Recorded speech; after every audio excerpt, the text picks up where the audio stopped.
नमस्कार दोस्तों, मैं हूँ आपका दोस्त आशुतोष और आप सुन रहे हैं हॉरर पॉडकास्ट आशुतोष के साथ कहानी मेरी जवानी। दोस्तों, आज मैं आपके लिए दो कहानी लेकर आया हूँ। पहली कहानी का नाम है कब्रिस्तान का घर और दूसरी कहानी एक चुड़ैल के अनुभव के बारे में है कि कैसे माँ दुर्गा के मंत्रोच्चारण से वो चुड़ैल भाग गई थी।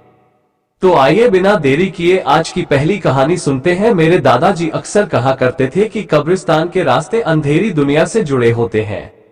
एक ऐसी दुनिया जहां अंधेरा सब कुछ निगल जाता है, सब कुछ, इंसानों को, उनकी आत्माओं को भी।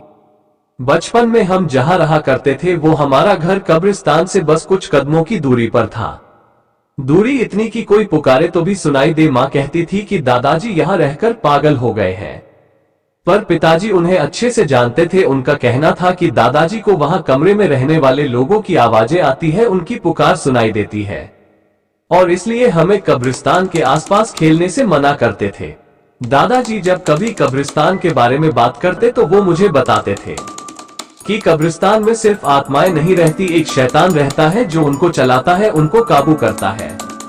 पर कुछ आत्माएं अपनी हदें पार भी कर जाती है और इंसानों की दुनिया में प्रवेश करती है, और उसके बाद एक भयानक खेल शुरू होता है, जिंदगी और मौत का खेल। उनकी इतनी सी बात हमें डराने के लिए काफी होती थी।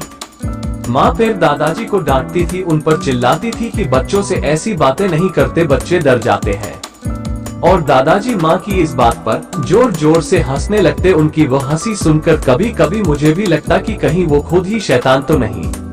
कुछ सालों बाद हम उस घर को छोड़कर चले गए। पिताजी को नई नौकरी लगी थी, अच्छा काम चलने लगा था, तो वो हमें अपने साथ लेकर चले गए और दादाजी हमारे साथ नहीं आए। कब्रिस्तान के घर को छोड़ने के बाद हम घर वाले कभी बाहर नहीं गए। दादाजी कभी कभी मुझसे मिलने आया करते थे, पर एक दो दिन बाद वापस लौट जाते, कहते कि कब्रिस्तान उन्हें बुला रहा है।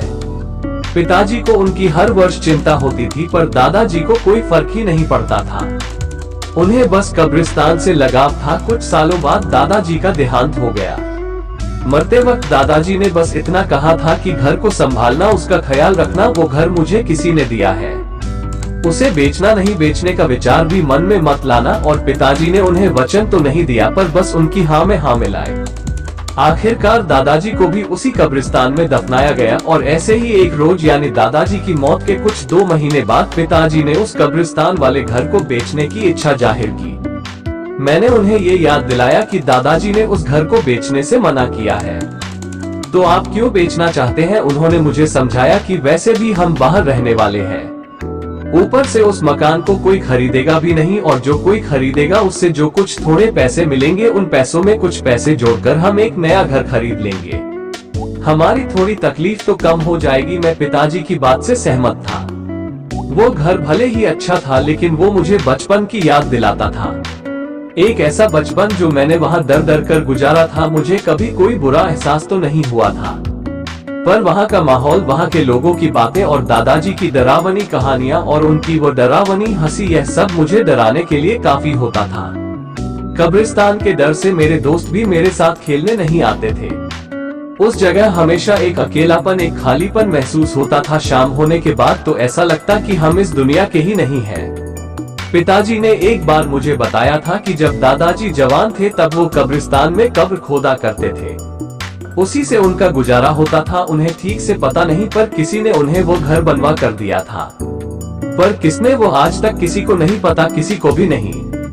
और नहीं दादाजी ने कभी यह बताया था। असल में घर बेचने के सिलसिले में पिताजी ही वहां जाने वाले थे, लेकिन उन्हें अपने काम से छुट्टी नहीं मिली, तो एक रोज उन्होंने मुझे वहां जाने के लिए कहा और बोला, वहां जाकर घर को बेचने की जरूरी कागजी कार्रवाई कर लो, थोड़ी मरम्मत करवाने के लिए गांव के लोगों से मिलो, अपनी और मेरी पहचान बताओ, और हो सके तो कोई खरीदार ढूंढो, कोई न कोई तो जरूरतमंद मिल ही जाएगा जो खरीदने को तैयार होगा।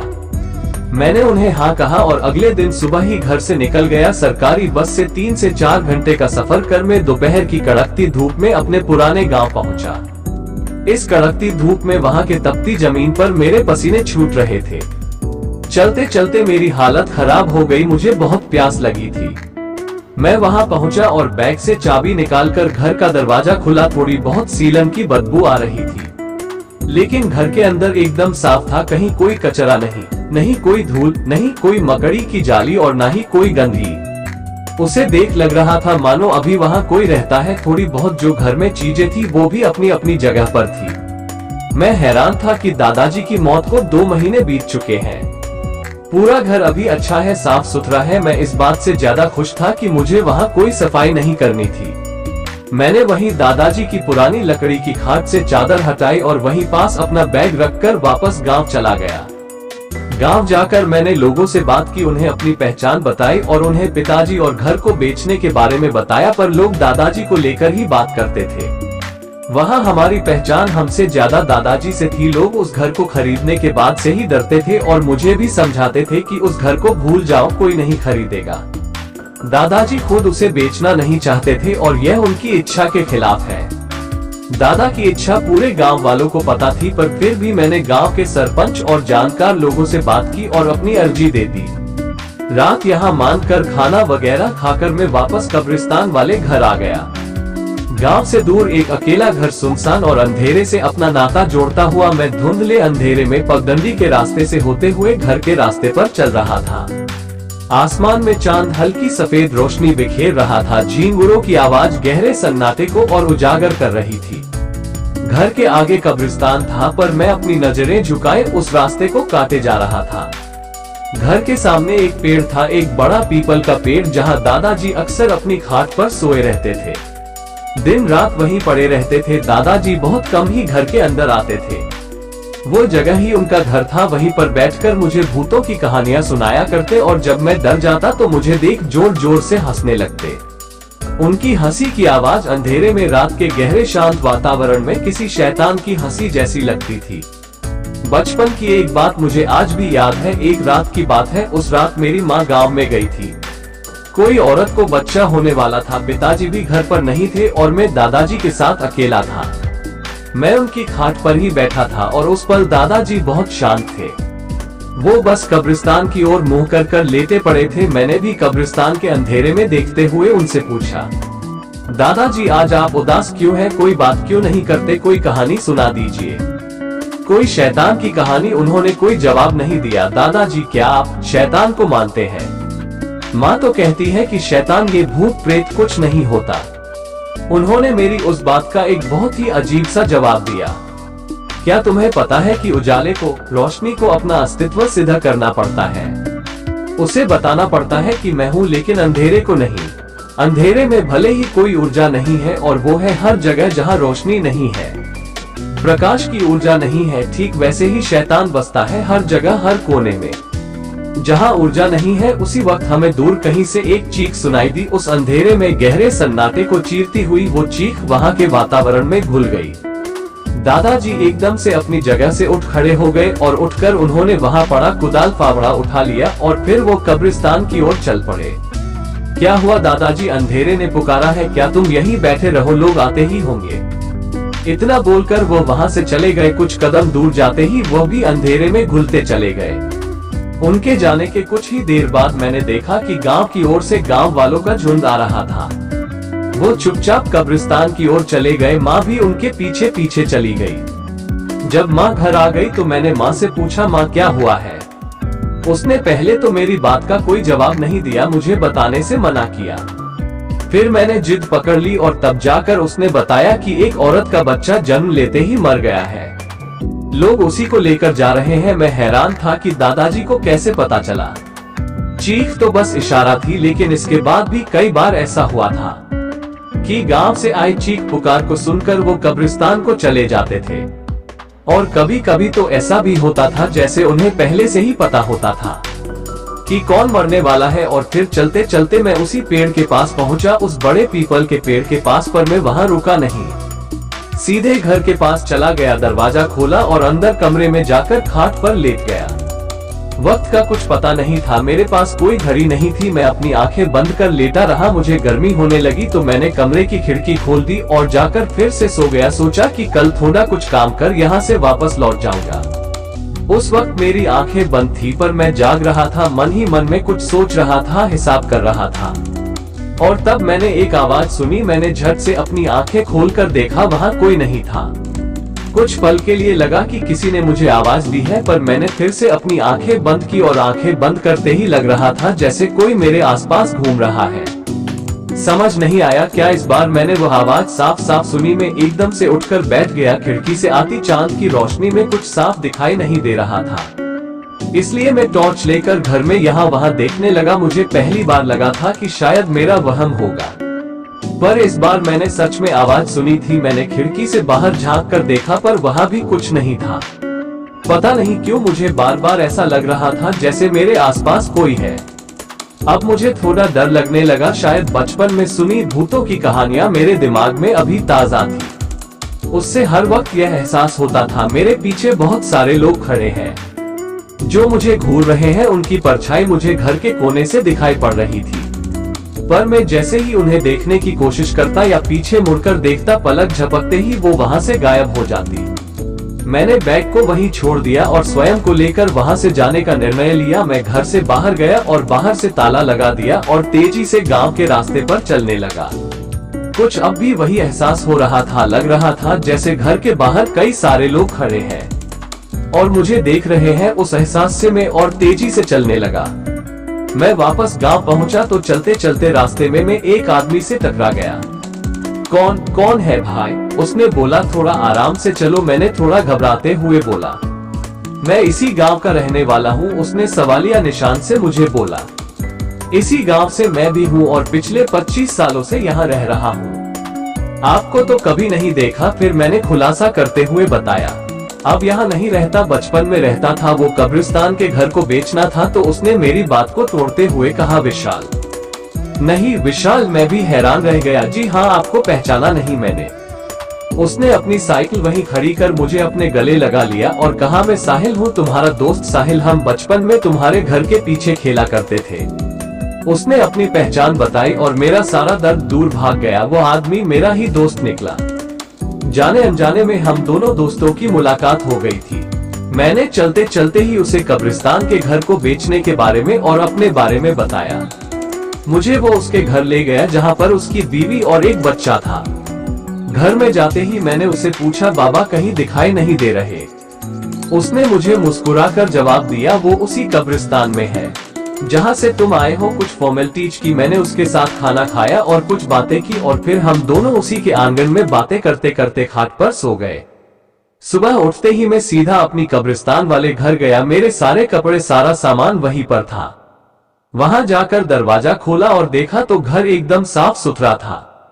मैंने जो चादर खाट से हटाई थी वो भी पहले जैसा बिछाई हुई थी। मेरा बैग एक कोने में रखा था। मैं इस बात से हैरान था कि घर का दरवाजा बंद था। तो फिर ये सब किसने किया? सब कुछ अजीब था लेकिन नजरअंदाज करने लायक था।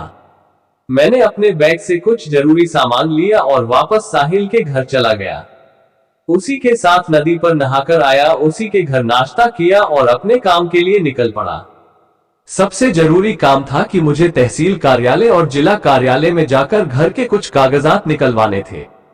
मैं दिन भर दफ्तर घूमता रहा, घंटों तक कतारों में खड़ा रहा, पर कुछ भी हाथ नहीं लगा। कोई कहता कि 2 महीने बाद होगा तो कोई कहता 4 महीने बाद। किसी ने कहा कि अर्जी दे दो, हम देखकर तुम्हें खबर कर देंगे। आखिरकार परेशान होकर मैंने अर्जी दे दी और दफ्तर घूमकर थक हार कर मैं गाड़ियां बदल कर किसी तरह गांव लौट आया। पता था कि साहिल घर पर नहीं होगा, इसलिए ऐसे में उसके घर जाना मुझे ठीक नहीं लगा। मैं अपने कब्रिस्तान वाले घर चला गया। घर के अंदर जाते ही मैंने लगभग फाइल को बैग के पास फेंक दिया और किसी बेजान की तरह खाट पर गिर पड़ा। दफ्तरों की लाइनों में खड़े रहकर पेट दर्द करने लगे थे। खाट पर लेटते ही पेट को आराम आ गया। थके शरीर के साथ में वहीं पर सो गया। मुझे खाने की भी खबर नहीं थी और मैं पता नहीं कब गहरी नींद में चला गया था। मुझे महसूस हुआ कि बार बार मुझे कोई शब्द सुनाई दे रहे हैं। इस घर को तुम बेच नहीं सकते, हमारा घर है। वो आवाज मेरे कानों में गूंजने लगी। मैंने डर के मारे तुरंत अपनी आंखें खुली, देखा तो वहां मेरे सामने एक आदमी खड़ा था। यह आदमी अंदर कैसे आ गया? उसने गुस्से में वही वाक्य दोहराया, घर को बेच नहीं सकते हैं, हमारा घर है। ये कौन आदमी है? ये सोचकर मैं खाट पर उठकर बैठ गया और सामने का नजारा देख मेरा दिल दहल गया। मेरा सिर चकरा गया, लगा जैसे मैं किसी अलग ही दुनिया में चला गया हूँ। शरीर एकदम से ठंडा पड़ गया। मेरे सामने मेरे आसपास बहुत सारे लोग बैठे हुए थे। पूरे कमरे में थोड़ी भी जगह खाली नहीं थी कि मैं नीचे पैर रख सकूं। हर तरफ बस लोग ही लोग थे, जले शरीर के कटे हुए बुजुर्ग, जवान, बच्चे और औरतें, कोई मोटा भद्दा सा तो कोई सूखी लकड़ी जैसा। भगवान ये कहाँ फंस गया, मुझे समझते देर नहीं लगी कि ये सारे लोग मरे हुए हैं, एक कब्रिस्तान से उठकर आए हैं। ये कब्रिस्तान में दफन लोगों की आत्माएं हैं, एक दो नहीं बहुत सारी, और वो सभी मुझे घूर रही थी। किसी का खून बह रहा था, किसी के हाथ पैर कटे थे, तो कोई मुझे देखकर अजीब तरह से मुस्कुरा रहा था। किसी की आंखें नहीं थी तो किसी का सर फटा हुआ था, किसी का शरीर नीला था तो किसी के शरीर पर बस घाव ही घाव थे। उनमें से कई चेहरे मुझे जाने पहचाने लगने लगे। उन चेहरे को देख मुझे बचपन में दादाजी की सुनाई कहानियां याद आने लगी। एक किस्सा याद आने लगा और उन किस्सों में मरे हुए लोगों के चेहरे याद आने लगे। वो सभी मेरे सामने थे, मतलब दादाजी मुझे तो कहानियां सुनाते थे, वो सब कहानियां इनके बारे में थे। दादाजी सचमुच इन्हें देख सकते थे, इनसे बात कर सकते थे। मेरी हिम्मत ने जवाब दे दिया, क्योंकि ऐसा नजारा मैंने पहले कभी नहीं देखा था। मैं वो सब देखते हुए बैठे बैठे ही थरथराने लगा। किसी तरह से मैंने उनसे हाथ जोड़े और मैं उनसे कहना चाहता था कि मुझे माफ कर दो, मैं वापस नहीं आऊंगा, पर मेरे मुंह से एक शब्द भी नहीं निकला। मैंने किसी तरह अपना पैर जमीन पर रखा और उन सब के बीच से जगह बनाते हुए दरवाजे की ओर बढ़ने लगा। वे तब भी मुझे घूर रहे थे, मुड़कर मेरी ओर देख रहे थे। मेरा पूरा शरीर इतना थरथरा रहा था कि मैं बड़ी मुश्किल से उन सब के बीच कदम रख पा रहा था। मैं किसी तरह दरवाजे तक पहुंचा और सोचा कि दरवाजा खोलते ही पूरी ताकत से भागता हुआ यहाँ से चला जाऊंगा। और मैंने उस घर का दरवाजा खोल दिया, पर मैं भाग नहीं सका। दरवाजा खोलने के बाद मेरी आंखें फटी की फटी रह गई, क्योंकि घर के बाहर अनगिनत लोग बैठे हुए थे, ठीक उसी तरह जैसे घर में थे। बिना पलक झपकाए, बिना किसी हलचल के वो अपनी बड़ी बड़ी आंखों से मुझे घूर रहे थे। वो हर जगह थे, घर के चारों ओर। मैंने मुड़कर देखा तो वो खिड़की में भी थे। मैं आपको बता नहीं सकता कि मैं उनसे कितना डरा हुआ था। और जैसे मैं दरवाजे तक चलकर आया था, उसी हिम्मत से मैं दरवाजे के बाहर चलने लगा। उनके बीच से चलते हुए मैं जगह बनाने लगा। पता नहीं कि उनके बीच से गुजरने में मुझे कितना वक्त लगा, शायद 1 घंटा या 2 घंटे, पर मैं हाथ जोड़े हुए बस आगे आगे चला जा रहा था। मैं उसी हालत में घबराया हुआ साहिल के घर पहुंचा। उसने दरवाजा खोला और मुझे देखकर कहा, अरे मुझे लगा कि तुम चले गए होगे। मैंने उसकी बात का कोई जवाब नहीं दिया, मेरी हालत ही नहीं थी। अगले ही पल वो मेरी हालत देखकर समझ गया कि मेरे साथ कुछ गलत हुआ है। मुझे तेज बुखार लग गया था, मैं बुखार में खड़े खड़े थरथर कांप रहा था। उसने मुझे हाथ लगाया और तुरंत डॉक्टर को बुलाया। डॉक्टर ने भी उसी वक्त मेरा इलाज शुरू किया। मैंने किसी को कुछ नहीं बताया, मैं बस चुपचाप पड़ा रहा। अगले दिन मेरे पिताजी मुझे लेने वापस गांव आ गए। मेरे ठीक होने तक वो 2 दिन तक मेरे साथ रुके रहे। उन 2 दिनों में मैंने उन्हें कब्रिस्तान के घर जाने नहीं दिया। थोड़ा ठीक होने के बाद मैं उन्हीं के साथ उस कब्रिस्तान वाले घर चला गया। सुबह का वक्त था, दरवाजा खोला तो सब पहले जैसे साफ सुथरा था, सब कुछ ठीक था। मेरा बैग एक जगह पर ठीक से रखा हुआ था, खाट पर चादर चढ़ी हुई थी, पर घर के कागजात कहीं नजर नहीं आ रहे थे। फिर मैंने पिताजी को वहां बैठने के लिए कहा और उन्हें वो सब कुछ बताया जो मैंने देखा था और महसूस किया था, और जिस कारण मैं बीमार पड़ा था। पिताजी ने मुझसे कुछ नहीं कहा, वो मेरी बात को मान गए। और फिर हम दोनों ने भी उस कब्रिस्तान वाले घर को बेचने का विचार छोड़ दिया। उसके बाद मैंने बैग बांध लिया और हम दोनों वापस अपने घर चले गए। दोस्तों, ये कहानी है करीबन 45-50 साल पहले की, जब मैं जवान था। अब पता नहीं आज वो घर कब्रिस्तान का मकान अपनी जगह पर है या नहीं। पड़ोस की डरावनी यादें अब भी मेरे दिमाग में ताजा है। तो दोस्तों, ये थी आज की पहली कहानी। तो आइए पढ़ते हैं दूसरी कहानी को, जो एक आर्मी सिपाही की अपनी आप बीती है। दोस्तों, मेरा नाम राजकुमार है और ये कहानी मेरे एक करीबी दोस्त ने मुझे बताई थी। उसके दादाजी सेना में सिपाही रह चुके थे। चूंकि वह हिमाचल प्रदेश में रहते थे, जो कि मुख्य रूप से हिमालय में स्थित एक पहाड़ी राज्य है। 70 के दशक में कनेक्टिविटी का एक अहम मुद्दा था। हिमाचल प्रदेश में कई गांव के अपनी विशेष मंदिर पर तो विशिष्ट देवता है, और उनके गांव में भी एक देवी माँ का मंदिर था जिसकी वो पूजा करते थे। सेना में सूबेदार होने के अलावा उनके परिवार के लोग अपने गांव के देवी माँ के मंदिर के पुजारी भी थे, और पुजारी होने के साथ साथ तो प्रार्थनाओं, धर्म और जादू टोना में अत्यधिक पारंगत थे। एक दिन ऐसे ही वो छुट्टी में घर लौट रहे थे और उस दिन उन्हें अपने गांव आते आते देर रात हो गई थी। अब जैसा कि मैंने कहा कि कनेक्टिविटी की समस्या के कारण बस स्टॉप उनके गांव से लगभग 1.5 से 2 किलोमीटर दूर था। जैसे ही बस उनके गांव के बस स्टॉप पर पहुंची तो वो बस से उतर गए और पैदल ही अपने घर की ओर चलने लगे। वो रात बहुत गहरी थी और आर्मी में सिपाही होने के साथ साथ ही वो एक पुजारी भी थे, इसलिए अंधेरे और आसमान को देखकर ही वो तिथि और परिस्थिति को समझ जाते थे। उन्हें समझते देर नहीं लगी कि आज अमावस्या की रात है। अमावस्या की रात होने के कारण हर तरफ घना अंधेरा और सब कुछ सुनसान था। उन्हें एक भी व्यक्ति कहीं नजर नहीं आया। वो अच्छी तरह से जानते थे कि गांव में तो इन चीजों में बहुत विश्वास रखते हैं। लोग अमावस्या को और पूर्णिमा की रात को विशेष ध्यान रखते हैं और घर से कहीं बाहर नहीं जाते। कुछ थोड़ी दूर चलने के बाद उन्हें अपने पीछे कुछ कदमों की आहट सुनाई दी। वो रुके और पीछे मुड़ गए। उनके पीछे कुछ दूरी पर एक मानवीय आकृति खड़ी थी। उन्होंने अपना लाइटर निकाला और उसे जलाकर ऊपर उठाया ताकि एक बड़े क्षेत्र में रोशनी फैल सके और फिर उन्होंने उस धुंधली पीली रोशनी में देखा एक औरत खड़ी थी, लगभग 20-22 साल की। उसने चमकीले लाल रंग की साड़ी पहन रखी थी। उसका चेहरा पीला लेकिन सुंदर था, जैसे किसी लड़की का चेहरा हल्दी की रस्म होने के बाद दिखाई पड़ता है। चूंकि उनका गांव एक बहुत ही छोटा गांव था, तो वह गांव के हर आदमी को जानते थे और उनका परिवार भी पुजारी होने के कारण उनकी अपने गांव और उसके आसपास के लगभग सभी लोगों से जान पहचान थी। ऐसे में वो उस महिला को नहीं पहचान सके। अजीब बात ये थी कि लाइटर जलते ही महिला ने चलना बंद कर दिया था। उन्होंने उस महिला से पूछा कि आप ठीक हैं? इतनी रात आप अकेली कहाँ जा रही है? लेकिन महिला का कोई जवाब नहीं मिला। उन्होंने फिर पूछा कि क्या उसे किसी मदद की जरूरत है? फिर भी कोई उत्तर नहीं आया। वो वहीं निश्चल खड़ी रही, एकदम स्थिर, जैसे कोई मूर्ति होती है। कोई भाव नहीं, कोई हलचल नहीं। इस बार उन्हें शंका हुई कि कुछ तो गड़बड़ है, इसलिए उन्होंने उसके पैरों की ओर देखा और उसके पैर दिखाई नहीं दे रहे थे। उसकी साड़ी के अंदर छुपे हुए थे। अब उनके लिए ये पहचानना थोड़ा मुश्किल हो गया था कि वह औरत कौन है और यहाँ क्या कर रही है। लेकिन डरे नहीं, उन्होंने तुरंत ही माँ दुर्गा माता के मंत्र का जाप करना शुरू किया। ओम नमो चंडी कहा है नामा, ओम नमो काली कपाली नहीं रही स्वाहा, ओम नमो का आया नामा, ओम नमो काली का डेयरी स्वाहा। और मंत्र का उच्चारण करते हुए उस महिला की ओर बढ़े। वो महिला एकदम से पीछे हटी। पीछे हटते समय उन्होंने देखा कि महिला के पैर उल्टे थे। उन्हें तुरंत ही सारी घटना समझ में आ गई, यह एक चुड़ैल थी। अब उन्होंने पहले भी ऐसे भूत प्रेत में कई मामले देखे थे और कुछ को तो भगाया भी था, इसलिए वो घबराए नहीं, डरे नहीं। इसके अलावा वो जानते भी थे कि उन्हें आगे क्या करना है। उन्होंने लाइटर की आग को जलाए रखा और अपने हाथ को ऊपर ऊंचा रखा और उसी के साथ वो और जोर जोर से देवी माँ की प्रार्थना करने लगे।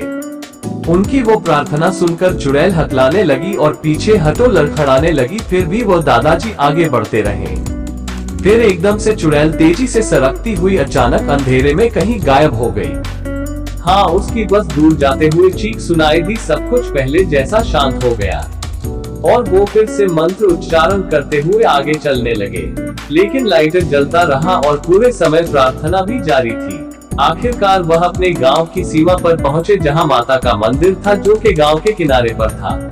वह उसी समय उस मंदिर के अंदर चले गए और अपनी जान बचाने के लिए देवी माँ को धन्यवाद दिया। दोस्तों, ये थी आज की 2 कहानियाँ। आपको दोनों कहानी कैसी लगी कमेंट करके जरूर बताएं और हमारे वीडियो को लाइक, चैनल को सब्सक्राइब जरूर कर लीजिए। धन्यवाद।